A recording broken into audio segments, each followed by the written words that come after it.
اعوذ باللہ من الشیطان الرجیم بسم اللہ الرحمن الرحیم۔ قرآن کریم کے ترجمہ و تفسیر کی کلاس میں آج آیت نمبر 164 سے ترجمہ شروع ہو رہا ہے۔ ان بے شک فی خلق السماوات، آسمانوں کی پیدائش میں، والارض، اور زمین کے بنانے میں یا زمین کی پیدائش میں، واختلافی، اور بدلنے میں، لیلی رات کے، والنہاری، اور دن کے، والفلکی، اور کشتیاں، التی جو تجری بہتی ہیں، فی البحر سمندر میں، بما ساتھ اس کے جو ینفع فائدہ دیتی ہے ناسا لوگوں کو، وما، اور جو انزل اللہ نے اتارا ہے، من السماء آسمان سے، من ماء پانی، فاحیا پھر زندہ کیا بھی اس پانی سے، ارض زمین کو، بعد موتہا اس کے بنجر ہونے کے بعد، وبثا، اور پھیلائے، فیہا زمین میں، من کلی ہر طرح کے، دابت جانور، وتصریفی، اور بدلنا، ریاحی ہواؤں کا، والسحابی، اور بادل، مسخری جو کہ تابع ہیں، مسخر ہیں، بین السماء آسمان کے درمیان، والارض، اور زمین کے درمیان، لآیات البتہ نشانیاں ہیں، لقوم ان لوگوں کے لیے، یعقلون جو عقل رکھتے ہیں۔ یعنی اللہ تعالیٰ نے اپنی خالق اور مالک ہونے کی جو دلائل اور نشانیاں دی ہیں، ان میں سب سے پہلی نشانی آسمان ہے کہ آسمان کتنا کھلا ہے، کتنا اونچا ہے، اور بغیر ستون کے پیدا فرمایا۔ اور پھر دلیل دیتے ہوئے زمین کا ذکر کیا کہ زمین اتنی کھلی ہے اور اتنی مضبوط ہے، اور پھر فرمایا کہ اس پر پانی جو ہے نا وہ پھیلا ہوا ہے، زمین کی آدھی سطح پر، آدھے حصے پر پانی ہی پانی ہے، اور یہ بھی اس کے خالق اور مالک ہونے کی دلیل ہے کہ رات اور دن یہ بدلتے رہتے ہیں، اور یہ کم بھی ہوتے ہیں اور بڑھتے بھی ہیں، اور یہ بھی اس کی واحد ہونے کی نشانی ہے کہ پانی کے اوپر کشتیاں اور بحری جہاز اور کئی طرح کی بنائی ہوئی سمندری سفر کرنے کے لیے چیزیں جو بنائی گئی ہیں وہ، اور پھر آسمانوں سے جو پانی برستا ہے اور اس سے ایک خشک زمین تر و تازہ ہو جاتی ہے، اور پھر فرمایا کہ کتنے ہی حیوانات ہیں جو اللہ رب العزت نے دنیا میں انہیں پیدا فرمایا، اور وہ پلتے اور بڑھتے ہیں، اور پھر یہ ہواؤں کا چلنا، بادلوں کا زمین و آسمان کے بیچ میں معلق ہونا، یہ سب اللہ رب العزت کے ایک ہونے کے دلائل میں سے ہے کہ وہ ایک ذات ہے، تو یہ سب اس کی قدرت سے کام کر رہے ہیں۔ اگر کسی کے اندر عقل ہو تو سمجھنے کے لیے اتنا ہی کافی ہے۔ وَمِنَ النَّاسِ، اور لوگوں میں، من وہ بھی ہے، یتخذ جو بناتے ہیں، من دون اللہ اللہ کے علاوہ، اندادا معبود، یحبون وہ محبت کرتے ہیں ان معبودوں سے، کحب اللہ جیسے کہ محبت کرنا اللہ سے، والذین اور جو لوگ آمنوا ایمان لائے، اشد وہ بہت سخت ہیں، حبا محبت من اللہ اللہ تعالیٰ کی۔ ولو اگر یرا دیکھ لیں، الذین وہ لوگ، ظلموا جنہوں نے ظلم کیا، کہ جب یرونا وہ دیکھیں گے عذاب کو، تو وہ کہہ اٹھیں گے، ان القوۃ بے شک قوت، للہ اللہ تعالیٰ کے لیے ہے، جمیعا تمام، وان اللہ اور بے شک اللہ تعالیٰ، شدید العذاب سخت عذاب دینے والا ہے۔ یہاں پر اللہ رب العزت نے مشرکین کا تذکرہ کیا کہ بعض ایسے ہیں کہ انہوں نے اپنے جو خدا بنا رکھے ہیں ان سے وہ اتنی ہی محبت کرتے ہیں کہ جتنی اللہ سے کی جائے بلکہ بڑھ جاتے ہیں۔ اور اللہ رب العزت نے ایمان والوں کی محبت کا ذکر کرتے ہوئے فرمایا کہ اللہ کی محبت میں ایمان والے بہت سخت ہیں۔ ایمان والے جتنی اللہ سے محبت کرتے ہیں اتنا کوئی بھی نہیں کر سکتا۔ اور فرمایا کہ یہ مشرک جو اپنے خداؤں سے اتنی والہانہ محبت کرتے ہیں، قیامت کے دن جب عذاب نظر آئے گا، اور دنیا میں بھی بعض اوقات جب کوئی مشکل آتی ہے تو سارے خدا بھول جاتے ہیں، اور پھر اس وقت کہتے ہیں کہ نہیں، طاقت تو بس اللہ کے ہاتھ میں ہے، اور اللہ رب العزت کی ذات بہت سخت سزا دینے والی ہے۔ اس جب تبرہ بیزار ہو جائیں گے الذین، وہ لوگ، نتبعوا، جنہوں نے پیروی کی، من الذین، ان لوگوں سے، نتبعوا، جنہوں نے پیروی کی، یعنی جب بیزار ہو جائیں گے وہ لوگ جو پیروی کیے گئے ان لوگوں سے جنہوں نے پیروی کی، ورأوا العذاب، اور وہ دیکھ لیں گے عذاب کو، وتقطعت، تو کٹ جائیں گے بہم، ان کے آپس کے اسباب، وسائل یا تعلقات۔ یعنی ایسا وقت آئے گا، آج جن خداؤں سے یہ بے پناہ محبت کرتے ہیں، ایک دن آنے والا ہے ان سے اتنی نفرت ہو جائے گی، اس قدر بیزاری اور اس قدر دشمن بن جائیں گے، اور یہ ہے کہ عذاب جو ہی نظر آئے گا تو ایسے لگے گا کہ کوئی خدا اپنے مخلوق جو اس کی فرما بردار تھی، اس کو اپنا مالک معبود مانتی تھی، اس کو جانتے ہی نہیں، اور وہ جو اپنا خدا بنائے ہوئے تھے دنیا میں، عذاب دیکھنے کے بعد اس طرح بھول جائیں گے کہ جیسے کبھی انہوں نے اس کو اپنا خدا مانا ہی نہ تھا۔ وقول الذین، اور کہیں گے وہ لوگ، نتبعوا، جنہوں نے پیروی کی، لو کاش، ان، بے شک، لنا، ہمارے لیے ہوتا، کرۃ، ایک بار دنیا میں جانا، فنتبرأ، پھر ہم بھی بیزار ہو جاتے، منہم، ان سے، کما، جیسے، تبرؤ، وہ بیزار ہو گئے، منا، ہم سے۔ یعنی اس وقت سب سے پہلا جو رخ پھیریں گے جن خداؤں کو دنیا میں انہوں نے پوجا تھا، وہ خدا رخ پھیر دیں گے۔ تو اس وقت عبادت کرنے والے لوگ تمنا کریں گے، اے کاش تھوڑی دیر کے لیے بھی ہمیں دنیا میں بھیج دیا جائے تو ہم بھی پوری پوری نفرت کا اظہار کریں گے، پوری پوری بیزاری ان سے کریں گے جیسے آج یہ ہم سے بیزار ہو گئے ہیں۔ کذالک، اسی طرح، یریہم، دکھائے گا اللہ تعالیٰ، اعمالہم، ان کے اعمال، حسرات، حسرت دلانے کے لیے، افسوس دلانے کے لیے، علیہم، ان کو، یعنی اس وقت وہ اپنی دنیا میں کی گئی عبادت، کتنی ہی ایسے پجاری ہیں جو تسلسل سے اپنے خداؤں کے سامنے بیٹھے رہتے ہیں، 24 گھنٹے بیٹھے رہتے ہیں اور ایسی والہانہ ان کی عبادت کرتے ہیں، لیکن قیامت کے دن یہ سب ان کا کیا ہوا جو ہوگا ان کے لیے سوائے پچھتاوے کے کچھ نہ ہوگا۔ وما ہم، اور نہیں ہے وہ، بخارجین، نکلنے والے، من النار، آگ سے۔ یعنی مشرکین اور کفار یہ ابدالآباد دوزخ میں رہیں گے، کبھی بھی ان کا دوزخ سے خروج نہیں ہوگا، نکلنا نہیں ہوگا۔ یا ایھا الناس، اے لوگو، کلو، کھاؤ، مما، اس سے جو فی الارض، زمین میں ہے، حلالاً، حلال، طیباً، پاک صاف۔ اللہ رب العزت نے انسان کی ایک ایسی عبادت کی طرف یہاں اشارہ کیا جسے خوراک کہا جاتا ہے۔ خوراک اچھی ہے تو انسان اچھی نشو و نما پاتا ہے، اچھی عادات ہوتی ہیں، اچھے اخلاق ہوتے ہیں، عبادات کو زبردست کرتے ہیں، اور اچھی خوراک کا انتظام کرنا بھی ایک عبادت ہے، یعنی کما کر کے لانا اور پھر خرید کر لانا۔ تو یہاں کہا گیا ہے کہ اے لوگوں، کھاؤ جو زمین میں ہے، حلال اور پاکیزہ، ولا تتبعوا، اور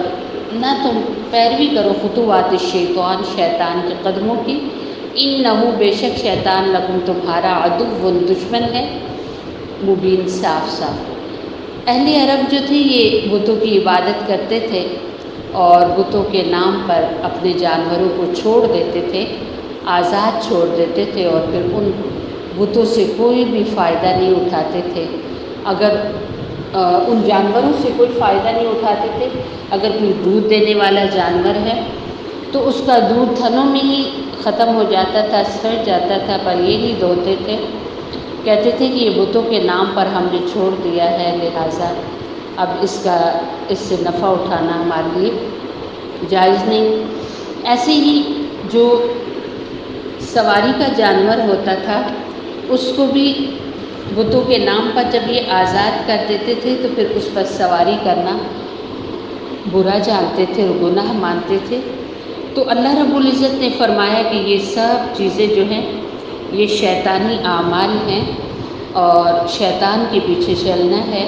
اور شیطان تو ہے ہی انسانوں کا سخت دشمن، لہٰذا اس کی دشمنی کو ذہن میں رکھتے ہوئے ان چیزوں سے پرہیز کیا جائے۔ انما بے شک یأمر حکم دیتا ہے تمہیں شیطان بالسوء برائی کا،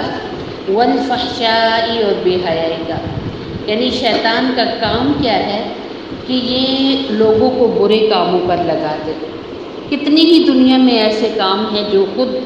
بنائے گئے ہیں، اسلام سے ان کا کوئی تعلق نہیں ہے، چاہے وہ کتنی بڑی بظاہر عبادت نظر آ رہی ہو، کیونکہ شرعی لحاظ سے اسلامی احکام میں سے نہیں ہے تو وہ عبادت نہیں ہے۔ بالکل ایسے جیسے کوئی مغرب کی نماز پڑھنے لگی ہیں اور وہ کہیں کہ میرا بڑا دل کر رہا ہے کہ 3 کے بجائے میں 4 رکعتیں پڑھوں۔ بظاہر دیکھنے میں ایک فالتو رکعت ہے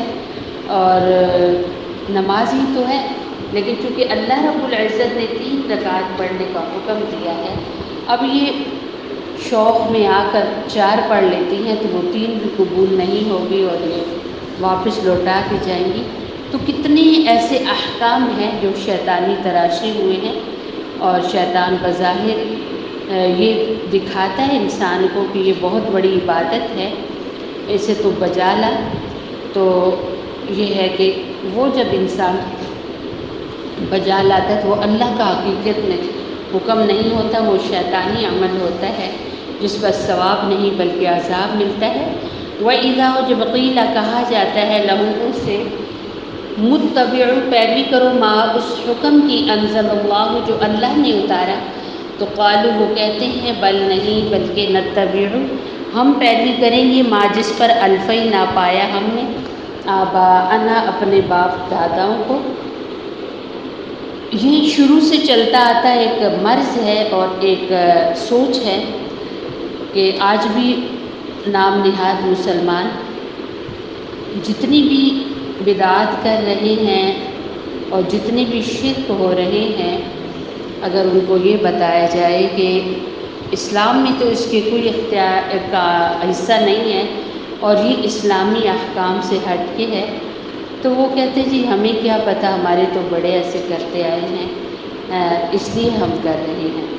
تو اہل مکہ کی یہ سوچ اور ان کا یہ بول تھا کہ جو بھی آج ہم کر رہے ہیں یہ ہم نہیں بلکہ ہمارے بڑے اس طرح کرتے آئے ہیں۔ اولو اگرچہ کانا ہو آباؤہم ان کے باپ دادا، لا یعقلون نہ سمجھتے ہوں شیئن ذرہ بھی، ولا یہتدون اور نہ یہ ہدایت پر ہوں۔ تو فرمایا کہ اگر ان کے باپ دادا وہ کسی بھی یعنی وہ پاگل ہوں تو ایک پاگل کو کیا پتہ کہ وہ کیا کرے، وہ تو ہنسے گا تو ہنستا ہی چلا جائے گا، روئے گا تو روتا چلا جائے گا، کہیں جا رہا ہے تو اسے نہیں پتہ آگے پانی ہے چھلانگ لگا دے گا، آگے چھلانگ لگا دے گا، پہاڑی ہے چڑھ جائے گا۔ تو یہ اسی طرح پاگلوں جیسی حرکتیں کریں گے۔ اور اگر ان کے باپ دادا نے کبھی کوئی راستہ اختیار ہی نہیں کیا، بس کھایا پیا زندگی گزاری اور مر گئے، تو کیا یہ بھی ایسے ہی کریں گے؟ تو اللہ رب العزت نے یہاں فرمایا کیونکہ کتنے ہی لوگ ایسے تھے کہ جو پرانے وقتوں میں جیسے لوگوں نے نکاح نہیں کیے ایسے ہی اپنی زندگی گزارتے، تو اہل عرب میں بھی یہ چیز پھر مشہور ہو گئی، ہمارے باپ دادا اس طرح کرتے تھے تو لہٰذا ہم بھی اسی طرح کریں گے۔ اور پھر فرمایا کہ ومثل اور مثال الذین ان لوگوں کی کفروا جو کافر ہیں کمثلی جیسے مثال الذی اس شخص کی جو ینعق پکارتا ہے بما اس چیز کو جو لا یسمع نہیں سنتا الا مگر دعاء پکارنا و نداء اور چلانا۔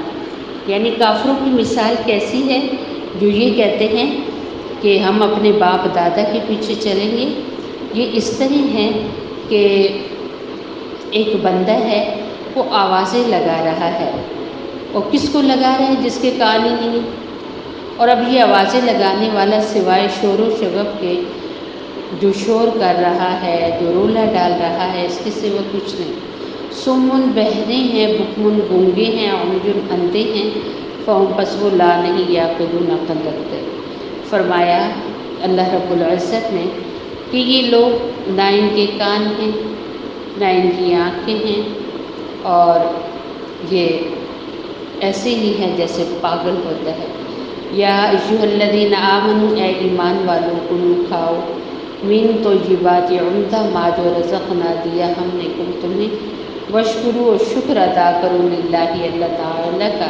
ان کنتم اگر ہو تم ایاہ، خاص اللہ تعالیٰ کی، تعبدون عبادت کرتے۔ قرآن کریم کے مختلف جگہوں پر رزق حلال کے بارے میں حکم دیا گیا ہے۔ حدیث پاک کا مفہوم بھی اس طرح ہے نا کہ جو بدن حرام روزی سے غذا پائے گا وہ جنت میں نہیں جائے گا، یعنی جس جسم کو حرام روزی سے غذا دی گئی وہ کبھی جنت میں نہیں جائے گا۔ اور اسی طرح ایک حدیث میں آتا ہے کہ ایک بندہ حرم شریف میں داخل ہوگا اور کعبہ کے غلاف کو پکڑ کر روئے گا، اور اس کے بکھرے ہوئے بال ہوں گے، اور سفر کی وجہ سے اس کی آواز میں اتنی تھکان ہوگی کہ سمجھ ہی نہیں آ رہی ہوگی، اور وہ یا ربی کی صدائیں لگائے گا، لیکن کیسے اللہ اس کی دعائیں قبول کرے؟ اس کا کھانا حرام، اس کا پینا حرام، نعوذ باللہ۔ تو جو انسان کھانے پینے میں احتیاط نہیں کرتا تو اللہ رب العزت اس کی دعاؤں کو بھی قبول نہیں کرتے۔ تو یہاں فرمایا گیا کہ پاکیزہ کھانا کھاؤ اور پھر شکر ادا کرو، اور ان کنتم اگر ہو تم ایاہ، خاص اللہ تعالیٰ کی، تعبدون بندگی کرتے۔ اگر تمہیں اللہ تعالیٰ کی تھوڑی سی بھی عبادت اگر کرتے ہو تو اللہ کا شکر بجا لاؤ، اور حلال روزی سے، رزق سے اپنی زندگی گزارو، اور حلال روزی استعمال کرو۔ انما بے شک حرم، حرام کیا اللہ تعالیٰ نے، علیکم تم پر، میتۃ مردار، والدم اور خون، ولحم اور گوشت، خنزیر سور کا، وما جو اہل بلند کیا گیا ہو بھی اس پر، لغیر اللہ، اللہ کے علاوہ کرنا۔ اب حرام کیا ہے؟ وہ چیز جو حلال ہے پر اسے ذبح نہ کر سکے، وہ یوں ہی مر گئے، جیسے گائے ہے، بکری ہے، اور اسی طریقے سے بھیڑ ہے اور مرغی ہے۔ تو اگر ان چیزوں کو، اور اس کے علاوہ جو حلال جانور ہیں ان کو اگر وقت پر ذبح نہ کر سکے اور وہ یوں ہی مر گئے تو وہ مردار ہو گئے، تو اس کا کھانا حرام ہے۔ بہتا ہوا خون یہ بھی حرام ہے، یعنی وہ خون جو رگوں سے بہتا ہے ذبح کے وقت جو نکل جاتا ہے، اور علماء فرماتے ہیں کہ ذبح کے وقت جو خون گوشت پر لگا رہتا ہے، یعنی وہ خون جو ذبح کرتے وقت تو رگوں سے نکل جاتا ہے، تو باقی جو خون گوشت کے اوپر لگا رہتا ہے وہ حلال ہے اور پاک ہے۔ اگر گوشت کو دھوئے ہی نہیں اور یوں ہی یہ ہے کہ اس کو پکا لیا اور کھا لیا تو یہ بھی ٹھیک ہے، لیکن یہ ہے کہ یہ صفائی کے خلاف ہے۔ دھو دھا کر اچھے طریقے سے صاف ستھرا کر کے یہ ہے کہ کھانا چاہیے۔ اسی طریقے سے جیسے کلیجی وغیرہ، تلی وغیرہ جو ہوتی ہے ان میں بھی جمع ہوا کچھ خون ہوتا ہے، بہت دھونے سے بھی نہیں صاف ہوتا، تو وہ بھی اسی طریقے سے حلال ہے اور اس کا کھانا بھی جائز ہے۔ اور پھر فرمایا کہ سور کا گوشت جو ہے، یہ جو سور ہے یہ چاہے زندہ ہو یا مردہ ہو یا باقاعدہ اس کو ذبح کیا گیا ہو، ہر حال میں یہ حرام ہے، بلکہ اس کے تو سارے جز جو جسم کے ہیں وہ بھی سب حرام ہیں، جیسے چربی وغیرہ، ناخن، بال، ہڈی پٹھے سب ناپاک ہے، اور ان کو کام میں لانا بالکل جائز نہیں ہے۔ اور سور کے بارے میں آتا ہے کہ یہ اس طرح نجس العین کیوں ہے، مکمل اس کی ہر چیز ناپاک ہے، کیوں ہے ایسے؟ تو کہتے ہیں کہ اس کے اندر بہت زیادہ بے حیائی اور حیض اور یہ ناپاکیوں کی طرف اس کی رغبت عام جانوروں سے زیادہ ہوتی ہے۔ تو جب انسان کسی بھی چیز کا گوشت استعمال کرتا ہے تو انسان کی عادات اور سیرت پر اس کا ایک اثر پڑتا ہے، تو اس لیے اس جانور کو مکمل طور پہ حرام قرار دیا گیا۔ پھر وہ چیز جس پر اللہ کے علاوہ کا نام لیا گیا ہے وہ حلال، چاہے وہ مرغی ہو، چاہے وہ سالن بنایا ہو، روٹی بنائی ہو، کوئی ختم درود کیا ہو، کچھ بھی ہو، کوئی بھی چیز ہو، پھل فروٹ ہو، ان سب کو رکھ کر یہ کہا جائے، خریدتے وقت کہا جائے، خریدنے کے بعد تقسیم کرتے وقت کہا جائے کہ یہ کسی بزرگ کے نام کا ہے، کسی ولی کے نام کا ہے، نبی کے نام کا ہے، فلاں کے نام کا ہے، جیسے مثل مشہور بھی ہے، اس طرح کہا جاتا ہے، تو وہ حلال چیز بھی حرام ہو جاتی ہے۔ تو فرمایا کہ جس پر غیر اللہ کا نام لیا جائے وہ بھی حرام ہے۔ فمن اضطر، کہ جو کوئی مجبور ہو، غیر باغ، نہ سرکشی کرنے والا ہو، ولا عاد، اور نہ حد سے بڑھنے والا ہو، فلا اثم علیہ، تو اس پر بھی کوئی گناہ نہیں۔ بعض اوقات یہ چیزیں موجود ہوتی ہیں اور کوئی کھانے کی وہاں چیز ہے ہی نہیں، تو اضطراری حالت میں، مجبوری کی حالت میں ان میں سے کچھ اگر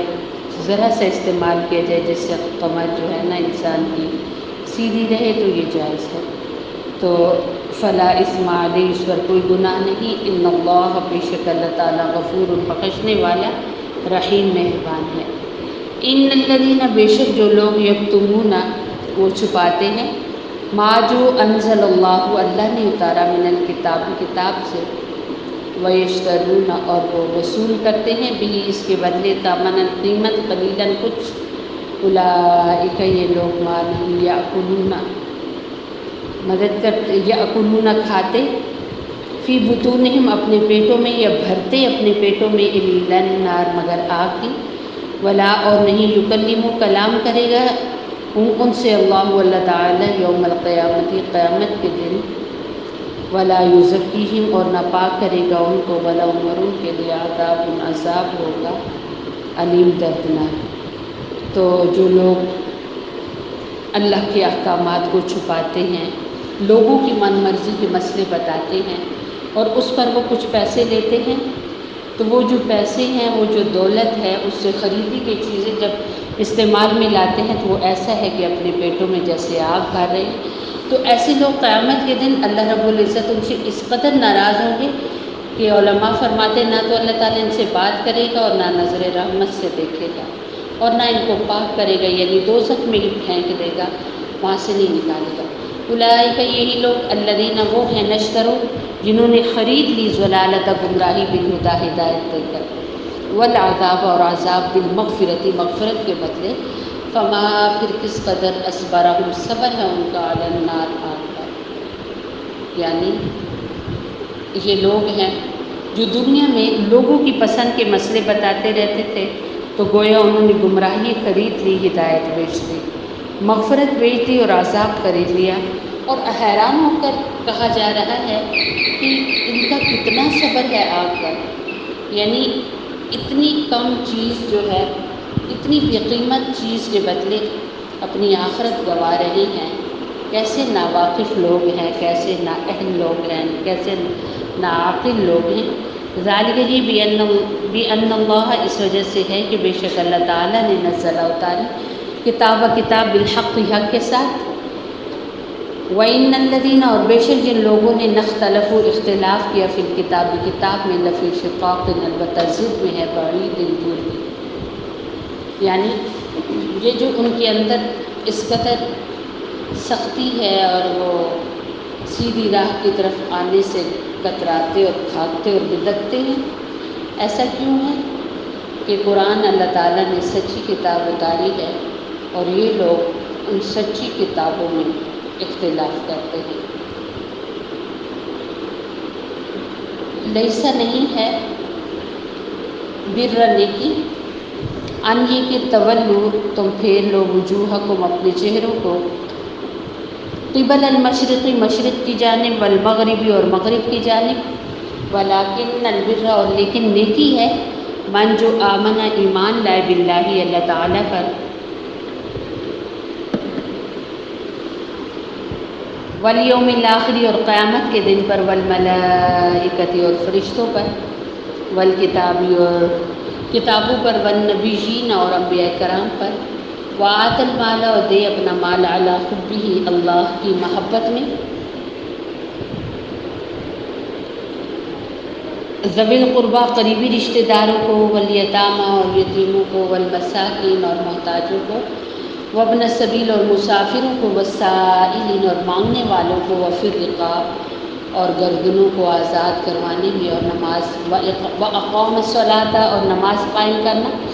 وآت الزکوٰۃ اور زکوٰۃ دینا، والموفون اور پورا کرنا، بعہدہم اپنے وعدے، اذا عاہدوا جب وہ وعدہ کرے، والصابرین اور صبر کرنے والے، فی البأساء سختی میں، والضراء اور تکلیف میں، وحین البأس اور جنگ کے وقت، اولئک یہی لوگ ہیں، الذین جنہوں نے صدقوا سچ کہا، واولئک اور یہی وہ لوگ ہیں، ہم المتقون جو کہ پرہیزگار ہیں۔ یعنی اللہ رب العزت نے فرمایا کہ صرف کعبۃ اللہ ہی کی طرف، یعنی قبلہ ہی کی طرف منہ کرنا نیکی نہیں ہے، بلکہ یہ تو اللہ کا حکم ہے کہ اللہ تعالیٰ نے جس طرف چاہا بندوں کو حکم دیا اور بندوں نے ادھر رخ کیا، اور فرمایا اصل نیکی کیا ہے کہ اللہ کو ماننا، قیامت کو ماننا، فرشتوں اور کتابوں کو ماننا، انبیاء کرام کو ماننا، اور پھر اس سے بھی بڑھ کے نیکی یہ ہے کہ اللہ کی محبت میں اللہ کے بندوں پر خرچ کرنا، اور خصوصاً اپنے قریبی رشتہ دار جو ہیں، اور وہ بچے جن کے والد فوت ہو جائیں، اور وہ مجبور لوگ، مساکین لوگ، اور جو کمانے پر قادر نہیں ہیں، جو کما نہیں سکتے،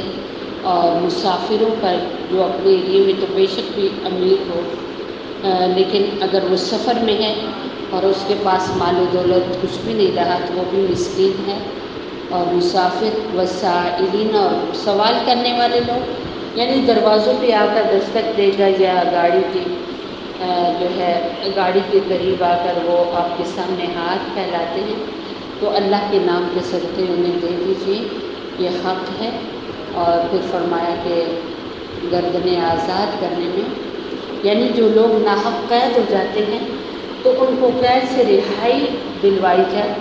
یہ بھی بہت بڑی نیکی ہے۔ نماز قائم کرنا، زکوٰۃ دینا،